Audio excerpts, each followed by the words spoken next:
Hi, I'm Nicholas French. I'm a broker associate with Serena Group in Los Altos. I'm here today to talk to you about Assembly Bill 1482, which is effectively state rent control in California.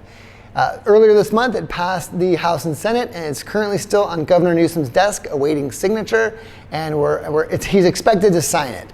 There's two main parts of the statewide rent control. There is the cap on the rent increase, and there is the new clause for just cause evictions.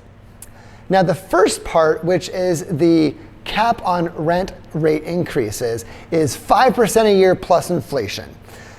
Most people would agree that that's a pretty reasonable cap to have on a property, assuming that you're at market rate. So I'm not really concerned about that, because that's usually mostly dealing with landlords who are grossly raising the rent, and that's not my style anyway. However, what I'm very much concerned with is the just cause eviction section there. Why I'm so concerned about it is because as of now, if I have a tenant, I have a lease with them, which is the contract. Once that contract expires, which is the end of the term of the lease, I can have them move out and I don't have to give them a reason.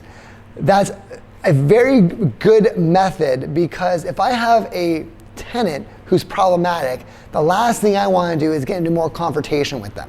And I'm sure you would agree that people who typically are problematic are usually also those same people that know how to work the system. However, now I have one of 13 reasons I can evict a tenant if this passes. And not just one of 13 reasons, many of those reasons are vague and ambiguous, which is extremely problematic.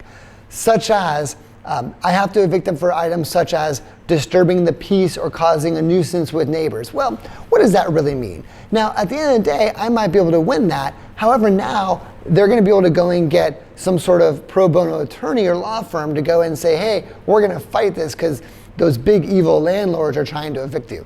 And then I'm forced to now go and fight this, which they were a problematic tenant to begin with. I just want to move on. Other examples are if they damage the property. Well, obviously, if they damage the property, I want them out. But what constitutes damage? Are they breaking a window? Does that cause damage? If they have a crazy party and punch holes in the walls, is that damage? The point is now it's gray area, which again is problematic and opens up the avenue for lawsuits and basically extending the amount of time that I can't then re-rent my property. And let's face it, if I have a problematic tenant and I'm trying to get rid of them and they just stop paying rent, what's the likelihood of me getting the money back for that lost rent? I can go and get a judgment on them, but what if they have no money? So I have a judgment that's worthless.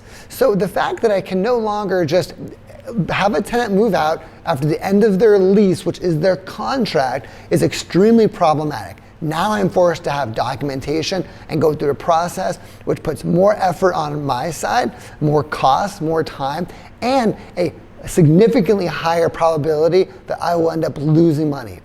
What you're also going to end up seeing because of this, mark my words, you're going to see people either sitting properties vacant, right? Because quite frankly, in some cases, it's easier to just leave it vacant, or they're going to be much more specific about who they put into their property, right? For example, I'm one that's known for taking risks on tenants. If I see a tenant who may have a bankruptcy or a history or doesn't have as much money in the bank or whatever the reason, if I think they're a good person and I can tell that they're trying to get better, I will take a chance on them, because I know if it doesn't work out, I can just go through the term of the lease and have them move out. No problem, I gave them a chance. But guess what? Now, if AB 1482 passes, why would I want to do that? Because then it's just putting me into more of an issue, or my clients, to where now it's harder to get rid of those potentially problematic tenants.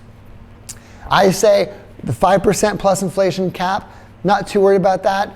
Just cause evictions, extremely problematic. If you'd like to know more about this, feel free to reach out to me on facebook.com/realtor Nick French.